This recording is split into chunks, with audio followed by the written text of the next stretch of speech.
Assalamualaikum warahmatullahi wabarakatuh. A'udzu billahi minasyaitonir rajim. Bismillahirrahmanirrahim. Alhamdulillahirabbil alamin. Asyhadu an la ilaha illallah wa asyhadu anna Muhammadan abduhu wa rasuluhu la nabiyya ba'da. Allahumma shalli ala Muhammad wa ala ali Muhammad. Ibadallah, ittaqullah haqqa tuqatih wa la tamutunna illa wa antum muslimun. Wa qala ta'ala fi kitabil karim, a'udzu billahi minasy syaithanir rajim. Bismillahirrahmanirrahim. Innallaha ya'muru bil adli wal ihsan wa ita'i dzil qurba wa yanha 'anil fahsya'i wal munkari wal baghi ya'idukum la'allakum tazakkarun. Sadaqallahu. Sesungguhnya Allah memerintahkan kepada kamu untuk berlaku adil, untuk berbuat kebaikan, memberi bantuan kepada kerabat, dan Dia melarang melakukan perbuatan keji, kemungkaran, dan permusuhan. Dia memberi pengajaran kepadamu agar kamu dapat mengambil pelajaran. Al-Quran surah An-Nahl ayat 90. Bapak, ibu-ibu sidang jemaah subuh yang kami muliakan, alhamdulillah kita sama-sama bersyukur kepada Allah. Luar biasa nikmat yang telah Allah anugerahkan kepada kita pagi ini. Bisanya kita mengawali kehidupan kita di masjid ini. Ini luar biasa nikmat yang Allah berikan kepada kita. Seperti sering kami katakan, kita adalah orang yang terkaya di dunia sekarang ini, karena kekayaan kita tidak bisa dinilai.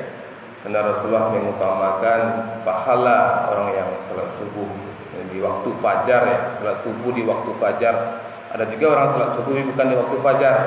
Di salat subuh di waktu fajar, apalagi berjemaah di masjid, itu pahalanya dunia dan segala isinya. Alhamdulillah kita yang hadir ini adalah orang terkaya di dunia. Dengan sendirinya orang yang tidak hadir pagi ini tentu orang termiskin di dunia, ya.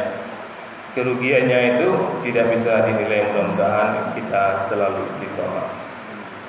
Bapak Ibu yang kami muliakan, dan juga alhamdulillah ya sekarang hujan, ya.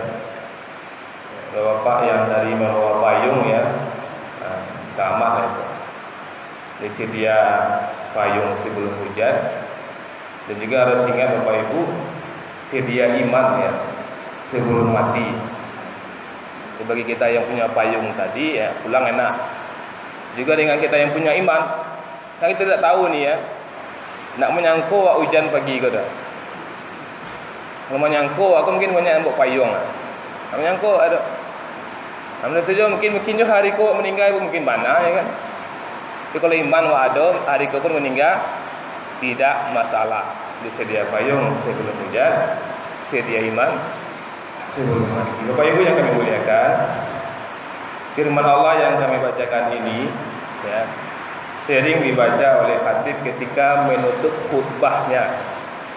Bapak mungkin sudah familiar sekali mendengar ayat ini. Innallaha ya'muru bil adli wal ihsan wa ita'i dzil qurba wa yanha 'anil fahsya'i wal munkar wal baghi ya'idukum la'allakum tazakkarun.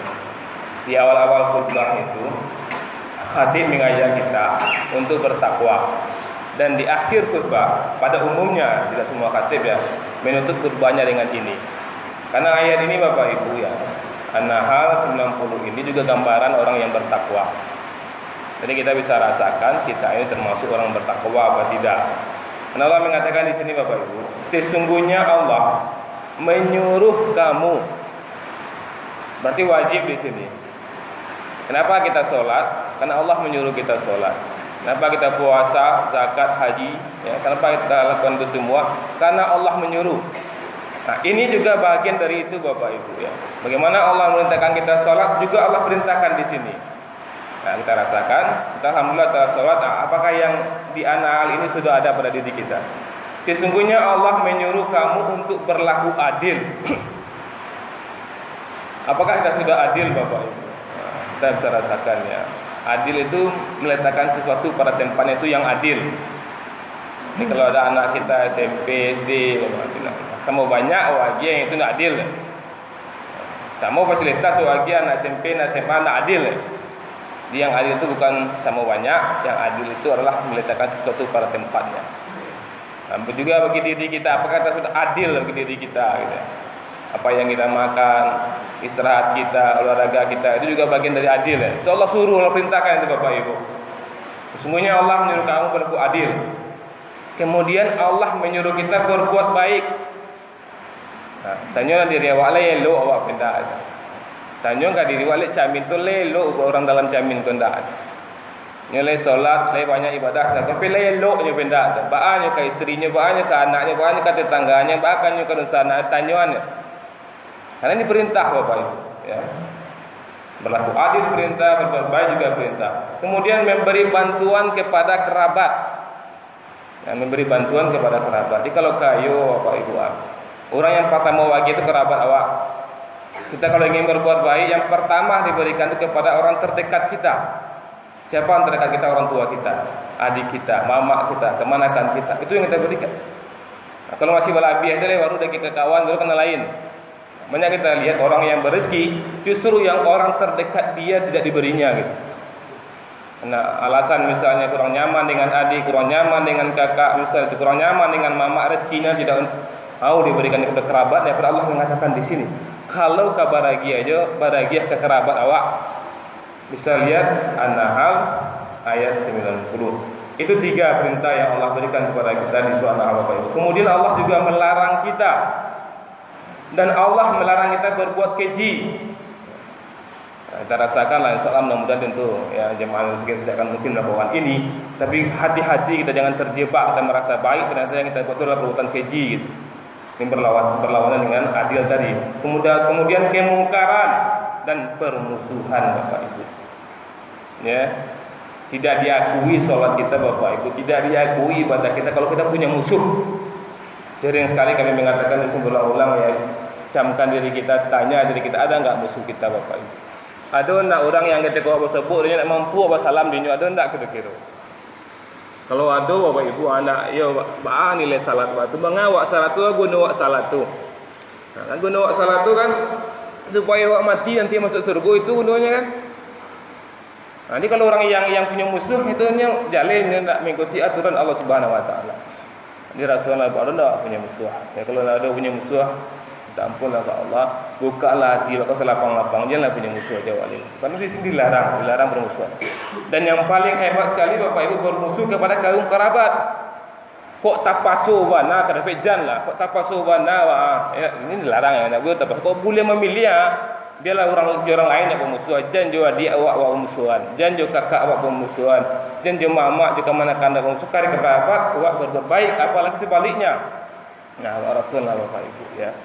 Adalah salahnya mampu awak memaafkannya. Kadang-kadang Bapak Ibu kami pernah menemukan dua sahabat, dan kebetulan kedua-duanya telah wukuf di Arafah. Ya, kedua-duanya telah wukuf di Arafah. Dan kami mengetahui dia dulu tuh berbisnis berdua, kemudian pecah bisnisnya, jalan sendiri-sendiri, dan ternyata mereka tidak lagi berhubungan, sudah saling bermusuhan gitu. Kemudian kita temui keduanya sahabat, kita temui salah satu orang sahabat itu, mohon maaf karena dekat ya akan berani mengatakan, "Nabi kabar nak pasal puan jo Pak gitu dia, nak mau mengenal senyo, Nabi mengecen 3 hari kuliahnya awak nak pasal puan." Biar 3 hari dicabut Islam itu. Tak dikatakan orang beriman, dikatakan orang Islam itu kalau dia bermusuhan dengan sesama Islam. Apa kecek kawan ko batu bandar nampak nani babajilah batu bandar nampak kecek tu mak. Ambo tahu bandar hadis tu. Nak boleh orang musuhan 3 hari jo orang Islam. Tahu Pak Haji, inyo tu walaupun nyo haji, inyo munafik tu macam. Inyo ni lelo orang munafik. Ini orang Islam tu kecek Nabi kan tak boleh berkawan bermusuhan ko tahu orang Islam je. Ikutnya orang munafik je. Aku kawan ni je. Ngancam le orang munafik, alanya nak bahasa apa, ngancam le orang tu munafik. Jadi setan juga masukkan itu Bapak Ibu. Kalau ada rasa awak Bu, ya, awak bermusuhan je saudara awak. Awak rasanya pantasnya di musuhan, tak pantas orang beriman Bu. Itu yang sederhananya. Awak kata pantasnya dia tak disapu, pantasnya di musuhan, tak pantas orang beriman Bu. Camkanlah. Assalamualaikum warahmatullahi wabarakatuh.